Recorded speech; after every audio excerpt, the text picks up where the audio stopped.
if not the very best president that Africa has ever had, Thomas Sankara. May he so rest in peace. Sankara took over power at the age of 33 after a bloodless military coup. The first thing that Sankara did was to reduce the salaries of all the ministers and all public officials, including his own salary. He took away their luxurious cars, Mercedes-Benz at the time, and he made them drive regular cars. He himself was driving, what do you call this thing? Okay, that was what he was driving. Anyway, no more first class. All officials had to fly economy. Not a single special preference was left for these officials. He put an end to colonial taxes and embedded in his people to stand against colonial mentality. He took care of food, he took care of housing, he took care of health care for his people. At that time, several African countries were dealing with disease epidemics, but not in Burkina Faso because he provided vaccines for polio, measles, and meningitis. In 1 week alone, 2.5 million people were vaccinated. His government was the first African government to publicly recognize the AIDS epidemic as a major threat to Africa. He was also one of the first head of states in the whole world to promote women's rights. Yes, the very first African leader to appoint women to major cabinet positions. Take a look. Ce qui veut dire que nous devons donner à chaque femme un emploi. Nous devons donner à chaque femme le moyen de gagner honnêtement et dignement sa vie. He creates a real shock by being one of the first heads of state in the world to promote women's rights. You guys can watch that documentary on YouTube. It's a wonderful documentary about the life of Thomas Sankara. Yes, he stood against forced marriages, underage marriages, or even expelling women from school if they got pregnant. He was like, if you have to expel the girl, what about the boy that got her pregnant? I was like, God bless you, my brother. She didn't do it by herself now. Thank you, Jare. In fact, when it was Women's Day, Sankara announced that women all over the country should not go to the market that day to buy anything, that their men should do all the shopping, and that they should let all the women rest that day because it's Women's Day. And you know, the men also enjoyed it. For the first time, many of them got to know the price of pepper, the price of okra. They actually appreciated their wives more after that experience. And the story was reported all over the world. Also, men were no longer allowed to beat their wives. He also instituted mass sporting activities. Everybody had to become active and participate in sports in order to keep fit and healthy. That was Sankara playing basketball, you know,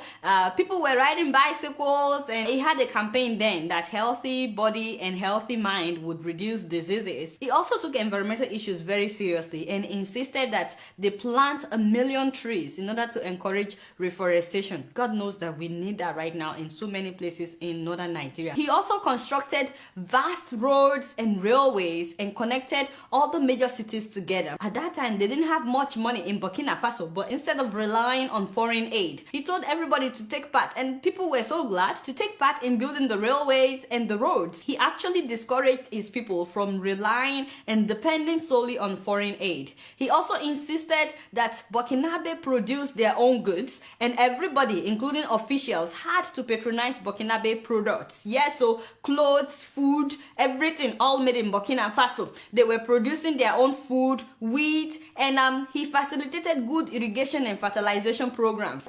Nous nourrir. Nous pouvons dépasser même notre production. Malheureusement, par manque d'organisation, nous sommes encore obligés de tendre la main pour demander des aides alimentaires. Installe dans nos esprits ces réflexes de mendiants, d'assister. Produire plus parce que il est normal que celui qui vous donne à manger vous dicte également. People started seeing made in Burkina Faso products just within 4 years that he was president. And in less than 4 years that he was in power, Burkina Faso, that used to be very poor, this same Burkina Faso became food self-sufficient. I'm telling you, it was a major revolution at that time. Corrupt officials were tried in court, and the funny thing was, no lawyer was allowed to represent them. So you had to prove yourself guilty or not guilty in front of everybody, and it was televised. So a lot of people were disgraced by this approach because they were not allowed to pay lawyers to represent or defend them. So many people criticize this approach though as a violation of human rights. Now, at the OAU summit that time, Sankara even challenged other African leaders to stop relying on the West or the East. Listen to him. Nous avons suffisamment de bras et nous avons un marché. immense, très vaste, du nord au sud, de l'est à l'ouest. Nous avons suffisamment de capacités intellectuelles pour créer, ou tout au moins prendre la technologie et la science partout où nous pourrons les trouver. Produire en Afrique, transformer en Afrique et consommer en Afrique. Produisons ce dont nous avons besoin et consommons ce que nous produisons au lieu d'importer. Le Burkina Faso est venu vous exposer ici la cotonnade produite au Burkina Faso, tissée au Burkina Faso, cousue au Burkina Faso pour habiller les Burkinabés. Ma délégation et moi-même, nous sommes habillés par nos tisserands, nos paysans. Il n'y a pas un seul fil qui vienne de l'Europe ou de l'Amérique. And he was only like 33, 34. Just imagine that. By the way, Burkina Faso was named the Republic of Upper Volta at that time by the French, the colonial masters. Sankara was the one that renamed it as a Burkina Faso, which means the land of upright men. He also commissioned several housing projects for the less privileged, and he was out among his people, always, relating with people. He was not untouchable. You know how nowadays our leaders in Africa, they have this long convoy following them, and everybody has to get out of the way. No, Sankara was never like that. He related with anybody and everybody. This man took Burkina Faso out of misery in less than 4 years. Less than 4 years. Of course, the French, did not like that they were losing grip of their former colony, because he stopped borrowing money and he stopped relying on their foreign aid, and they wanted to make sure that other African countries don't follow his footsteps. You get what I'm saying? In fact, all those that were benefiting from Africa's underdevelopment at that time,